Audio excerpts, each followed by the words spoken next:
Yo les gars, vous allez bien ou quoi? Bienvenue à tous les potes pour une toute nouvelle vidéo. Aujourd'hui on se retrouve pour une nouvelle vidéo easter egg vraiment très intéressante. Donc tout d'abord, avant de commencer la vidéo, comme tu l'auras entendu j'imagine, je parle un peu beaucoup du nez, donc autrement dire que mon nez actuellement est plus bouché qu'une bouche de métro parisienne à pleine heure de pointe. Donc c'est pour te dire que vraiment mon nez en ce moment c'est une catastrophe.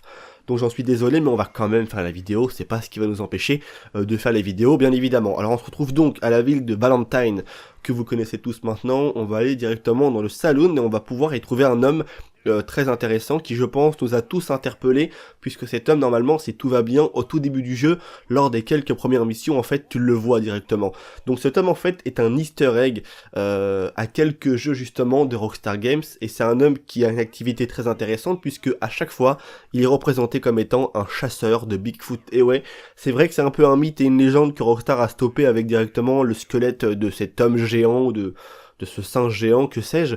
Et on aurait tous aimé, je pense, en tout cas moi le premier, qu'il y ait un peu plus de mythes, justement, en faire le Bigfoot. Il y en a quelques-uns, on en parle à quelques moments dans le jeu, mais c'est pas vraiment bien ouf. On n'a pas rencontré un mec qui est venu nous dire, ouais, il y a un Bigfoot qui se traîne par là, trouve-le, cherche des preuves, plein de choses comme ça.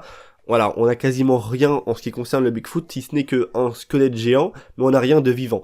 Donc en fait cet homme, donc si vous l'observez bien, et que je vous mets maintenant une image justement de son apparition dans Red Dead Redemption Undead Nightmare, donc le cauchemar d'Outre-Tombe, la version Apocalypse de Red Dead 1, donc qui est paru en 2010, quelque chose comme ça, si je dis pas de bêtises, 2009-2010, bref, on s'en fiche un petit peu. Et du coup, comme vous le remarquez, on avait aussi un homme qui justement demandait à John Marston de chasser le méchant Sasquatch, alors qu'en fait il n'en était vraiment rien. Le Sasquatch, pardon, n'était pas brun méchant, c'était qu'une pauvre bête qui mangeait les champignons et des baies comme ça, tu vois, on va dire un herbivore et non un carnivore, et un mangeur de bébés comme il l'appelait dans le premier opus du jeu. Ensuite on l'a vu apparaître dans GTA V lorsqu'on finissait le jeu à 100%, on avait une quête avec Franklin uniquement où on pouvait justement aller voir un mec qui nous demandait en fait de trouver le Bigfoot. Donc c'est le cas, on le trouvait, mais en fait malheureusement c'était un homme qui était déguisé, et en rien le Bigfoot n'existait dans GTA V, et là maintenant, dans Red Dead 2, on se retrouve avec ce même chasseur de Bigfoot qui a exactement la même dégaine et le même style, sauf que lui c'est un poivreau, et à aucun moment il nous parle de Bigfoot, mais en tout cas il s'agit bel et bien d'un easter egg au chasseur de Bigfoot. Je pense que si je vous mets les trois images de comparaison maintenant à l'écran, je pense qu'il n'en fait aucun doute.